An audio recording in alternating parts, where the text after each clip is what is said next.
जब प्रभु अंतर्धान हो गए, वैसे अंतर्धान ना होते।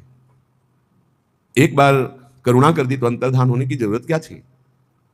पर एक सौभाग्य मदोदय हो गया कि त्रिभुवन में समस्त सुंदरी स्त्रियों से मैं परम सौभाग्यवती हूं, क्योंकि मेरा प्रीतम श्याम सुंदर मेरे इशारे से मेरे साथ खेल रहा है।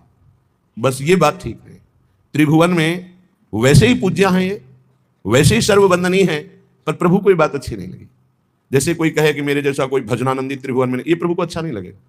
मैं बहुत व्रत वाला, नियम वाला, संयम वाला, ऐसा वैसा, ये सब प्रभु को अच्छा नहीं लगता। इतने सुंदर रास रस से तत्काल प्रभु अंतर्धान हो गए। अब कोई मद तो था नहीं, ये तो एक स्वाभाविक स्थिति आ जाती है। इतना बड़ा आनंद समुद्र हमारे इशारे पे नाच रहा है, फिर आ ही जाएगा। उसी को दूर करने के लिए और गाढ़ प्रेम की अपनी स्मृति कैसे आ गई? प्रेम की ऐसी स्थिति में अपनी स्मृति कैसे आ गई? बस इसी को हटाने के लिए, इसी को गाढ़ करने के लिए अपनी स्मृति का विस्मरण हो जाना। आई भी ऐसे ही थी, अपनी स्मृति छोड़कर केवल प्रीतम की स्मृति में आई थी।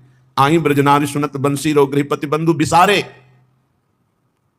पर ऐसा रास सुख में एक क्षण के लिए अपनी स्मृति जागृत हुई कि मैं अहोभाग्य, मैं सबसे त्रिभुवन में सौभाग्यशालिनी हूं। यह ठीक नहीं था, प्रभु को हृदय में अच्छा नहीं लगा।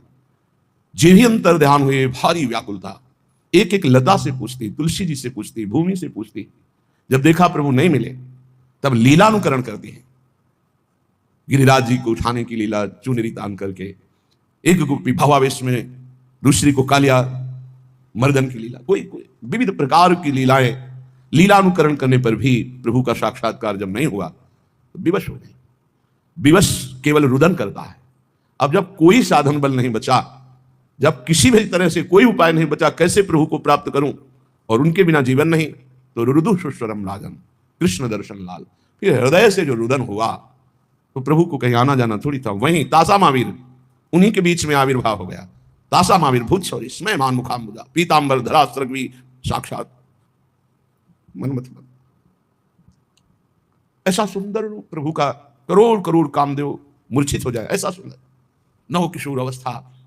फिर जो आंतरिक तन्मयता हुई, बस ब्रह्म नहीं, माया नहीं, नहीं जीव नहीं काल, अपनी सुधि ना रही, एक रहे नंदलाल। ऐसी स्थिति में महारास, यहां तो नित्य रास विलास है। वहां तो अवतार प्रभु लेते, तब कभी कभी प्रगट में सबको सुख मिलता है, लेकिन वृंदावन नवनिवृत्त निकुंज में यहां नित्य रास, नित्य विलास।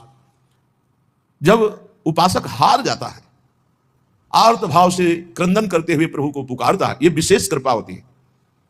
कृपा पात्र ना हो तो हारने के बाद निरुत्साहित होकर भोगों में ही विश्राम मान ले, लेकिन कृपा पात्र जब कहीं किंचित कोई अभिमान करता है तो उसके नाश के लिए जब लीला रची जाती है तो असमर्थ होकर वो क्रंदन करता है, पुकारता है प्रभु को। या जब अपना बल उसको लगता है इससे भगवत प्राप्ति नहीं होगी, प्रभु का साक्षात्कार नहीं होगा, तो वो अपने को निरुपाय देख करके फिर पुकारता है आर्त भाव, हा राधा, हा मुरली मनोहर, हा कृष्ण, हा कमल दल लोचन। एकांत में बैठ करके रुदन करता है। वो फिर ऐसे महासुख में निमग्न हो जाता है कि अपने शरीर पोषण, प्राणों का पोषण, ये सब विस्मृत हो जाता है। ऐसा विस्मृत करा देने वाला प्रेम रोते रोते जागृत हो जाता है।